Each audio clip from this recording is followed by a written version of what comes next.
rispetto a quelle che abbiamo visto fino ad adesso. Abbiamo una situazione in cui siamo in presenza, questo è Luca Pancotto, dell'unica casera trasformata anche in fattoria didattica. Quindi fa fattoria didattica non in piano ma in monte, e quindi si pone anche degli obiettivi educativi. Luca vorrei che ci raccontasse questo e che poi ci facesse vedere anche cosa fa in termini di produzione, quindi magari ci mostri anche il caseificio e quelle che sono le difficoltà anche, che è la cosa che mi interessa di più di questa recentissima esperienza, perché è un'esperienza che ha 5 anni di vita e che quindi sta ancora rodando i suoi caratteri, le sue attività.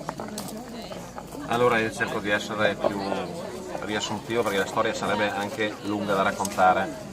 Allora io sono cresciuto in campagna con mio nonno, mi ha insegnato tante cose, però dopo quando vai a scuola devi studiare, devi imparare il mestiere e devi darti da fare. Io ho fatto il geometra, quindi sono diplomato, ho fatto il geometra, ho fatto dopo il geometra di cantiere per 16 anni in un'impresa edile di Cecilia.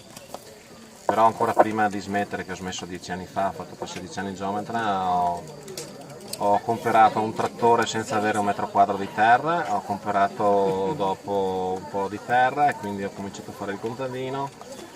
Con la Sonia, che ho conosciuto ancora a scuola da fidanzati, abbiamo comprato un borgo che abbiamo ristrutturato, abbiamo fatto, dopo molando i lavori sia io che lei, un agriturismo, e siamo partiti con 2 vitelle e avanti e siamo riusciti a fare un'azienda agricola con un'autosufficienza dai cereali ai foraggi, con le nostre bestie, con i nostri animali, e abbiamo aperto, molando tutto, questo agriturismo.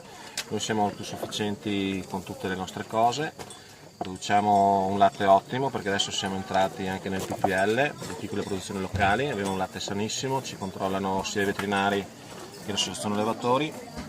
Abbiamo una stalla di 31 capi bovini tra vacche, manzi e vitelli, abbiamo 2 cavalli, 4 asini che tengono la malga pulita. La malga ce l'abbiamo in gestione dal comune di Caneva da 5 anni e siamo riusciti a ottimizzare, a migliorare un po' i nostri prodotti. È stata un po' un'avventura bella, strana e da masochisti anche per certi versi, perché abbiamo 4 mesi di vita quassù, molando tutto giù, e viviamo qua con la nostra famiglia, sfidando un po' la natura, sfidando tante cose, però ci sono anche tante soddisfazioni. Riusciamo a fare dei prodotti ottimi, c'è mia moglie che ha imparato a fare la casara e fa del formaggio tipico di Maiga, alle cacciotte, alle ricotte, agli yogurt, agli spalmabili, alle panne cotte che dopo degusteremo.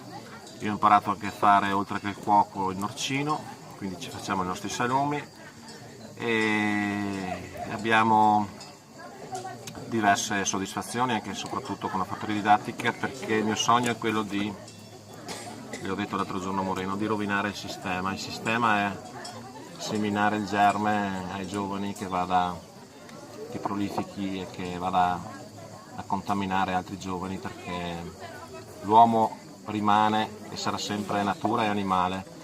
E io ai miei ragazzi qua dico sempre che devono essere bravi a scuola, devono essere bravi con tutto il mondo che va avanti col progresso, però non rimarranno mai in braghe di tela se riescono anche a conservare la naturalità e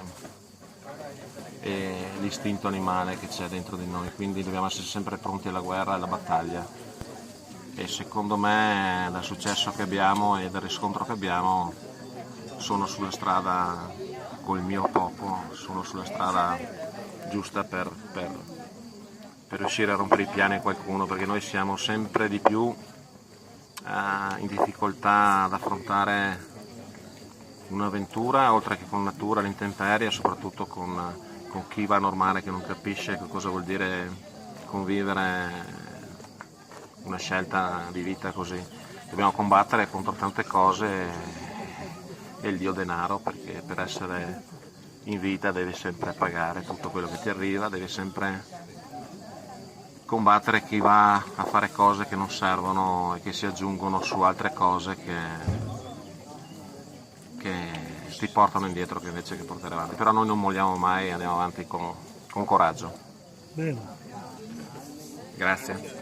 Comunque l'animale si vede anche fuori, tanto per, se vuoi che ti garantisca, te lo possiamo garantire, non solo dentro, no? Bravi, grazie. Allora ci facciamo mostrare anche, siccome loro tentano anche delle cose diverse da quelle che abbiamo visto da Giovanni e anche da Gian Antonio, andrei a farci. Cioè, gli chiederei di mostrarci anche il caseificio, che è una cosa interessante, perché il caseificio contemporaneo sta completamente cambiando rispetto ai caseifici, quelli con il paiolo grandissimo, i rami e via dicendo, quindi sta cambiando anche il caseificio. L'abbiamo visto in pianura, l'abbiamo visto con le capre ad Aviano, e quindi è interessante vedere come sta cambiando anche le modalità di produzione del formaggio qui. Lì mi faccio accompagnare un po' da Sonia, che è lei che ha il compito di fare, io me la sdegno perché sono partito io a fare il primo formaggio e dopo facendo corsi, facendo un po' di scuola con l'ERSA, con i veterinari e con chi ha avuto anche tante esperienze, siamo riusciti anno per anno a migliorare i nostri prodotti, anche se non ci siamo mai arrivati, però il bello del formaggio a latte crudo è che ogni volta che apri una forma di formaggio hai dei profumi che sono unici e indescrivibili, quindi non andiamo a pastorizzare il latte, anche perché la materia prima che noi abbiamo è ottima, perché non c'è nessuno che ha un latte sano come il nostro, tratto dal benessere animale, dalla mungitura, ma soprattutto dall'alimentazione. Quel discorso invece sulla dimensione dell'azienda. Allora, noi possiamo con la nostra azienda, con i 7 ettari e mezzo di proprietà, però ne lavoro 25, non è né piccola ma neanche grande, e con le mie 30 vacche io dimostro che con i 2 passaggi, quindi lavorazione e trasformazione, riesci a stare a galla e a vivere con la famiglia, però il problema è che se tu hai qualche imprevisto o hai mutui da pagare devi sempre combattere con assicurazioni, bollette, contributi che ogni giorno ti arrivano, però non servono le grandi stalle, non servono le grandi estensioni di terreni se tu riesci a trasformare, almeno avere un passaggio, e se riesci anche a somministrare, però devi sempre star bene e devi sempre augurarti che devi pagare tutto quello che ti arriva. Quindi tu non puoi tu puoi avere l'azienda grande, ma avere mais o avere l'uva o avere il latte a volte non basta. Giovanni diceva, è meglio, cioè io non voglio più crescere, più di 150 capre non posso avere. Voi avete raggiunto il massimo? No, perché ti aumenta, tu devi stare bene 365 giorni all'anno e già lavori 18-20 ore al giorno, quindi devi lavorare anche 24 ore al giorno per combattere il sistema, per riuscire a stare a galla, quindi c'è un limite a tutto, quindi devi stare anche bene di salute, e i numeri, io dimostro di vivere con il poco, però è meglio fermarsi e tornare indietro. Ma questo è il massimo che prevede? Io ho il carico bestiame, che non posso aumentare il carico bestiame qua, e la mia azienda, la mia stalla l'ho fatta ripotecando la casa, facendomela su in legno e tutto quanto, però non puoi devi cominciare ad assumere persone, e assumere le persone come ho avuto io anche 2 esperienze negative ti costano una cifra, ti costano 25-30 mila euro all'anno, e tu non puoi permetterti di avere i grandi numeri per avere dopo i dipendenti, anche se già essendo imprenditore agricolo professionale hai dei costi come fossi un'industria quasi, ti arriva tutto da pagare come fossi un industriale. Invece noi dovremmo essere, io ho già parlato con il mio veterinario tante volte di queste cose, noi dovremmo essere un porto franco dove sei svincolato e alleggerito da certe cose. Io non dico di non pagare tutto, però almeno sgravato di qualcosa sì, perché noi dobbiamo combattere tutti i giorni per portarla a casa e dare le emozioni alle persone, quindi dovremmo essere tutelati e salvaguardati un po' di più. Guarda che anche Marchionne vuole essere un Portofranco, anche lui, tutti vogliono essere un Portofranco. Però c'è già una normativa già studiata del Portofranco, e perlomeno le maghe dovrebbero rientrare in questo modo che hanno già legiferato, quindi sei aiutato, no? Da qualche parte. Perché io qua porto sulle vacche, ma già finita l'erba, devo portare sul fieno e dopo le vacche mi canano di latte, cioè per me è controproducente avere le vacche qua, Però tanti non riescono a capire che io faccio delle cose di nicchia, cose che hanno un valore e dicono ma come, tu qua fai anche i soldi, qualcuno dice, invece non è così. Tu rispondi che fai i debiti invece. Esatto. Il pagamento dei Perché io servizi lavoro- ecosistemici, no? Invece di Portofranco essere pagato per i servizi ambientali Esatto, che io uno non dovrei offre. neanche pagare l'affitto qua, perché come Chiaro. teniamo noi la malga, che adesso stiamo cominciando a tenerla, invece io devo pagare anche l'affitto, no? E dopo per tenere la malga così non lo tengono in tanti, noi vogliamo essere un po', infatti qualcun altro adesso lo sta facendo, tenere su di corda un po' tutto. Parte anche da un discorso che noi abbiamo fatto, che noi non siamo dal normatore, dal legislatore tanto, non tutelati o seguiti, ma credibili, perché ci sono c'è chi fa il furbo anche tra di noi, no? Quindi come categoria, se c'è chi fa il furbo, sei furbo anche tu, no? Quindi non abbiamo la mentalità teutonica o svizzera dove tutti rigano dritto e se uno fa gara viene tirato dalle orecchie dagli stessi del mondo agricolo, no?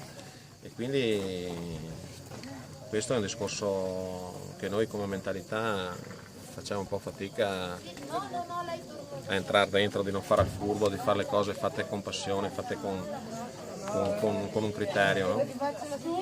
E anche questo è un problema che dovremmo risolvere, ma sarà fatica a risolvere, perché la nostra mentalità è un po' anomala.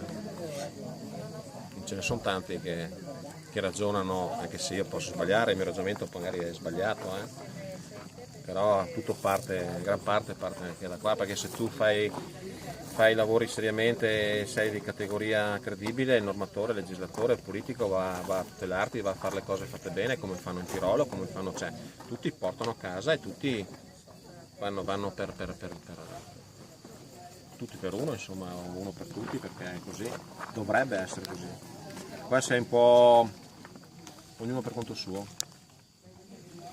Il mondo agricolo è anche quello che paghiamo lo scotto anche di quello, perché noi paghiamo lo scotto anche un po' con i nostri pregi, i nostri difetti, delle nostre bravure, perché sei sempre con le antenne dritte, perché devi calcolare tante cose e quindi l'invidia e la cattiveria bisogna sempre combattere anche quella, è una cosa da non sottovalutare. Ogni mattina che ti alzi devi sempre pensare che ti può succedere qualcosa. Ci porti a vedere il caseificio? Sì. Prego.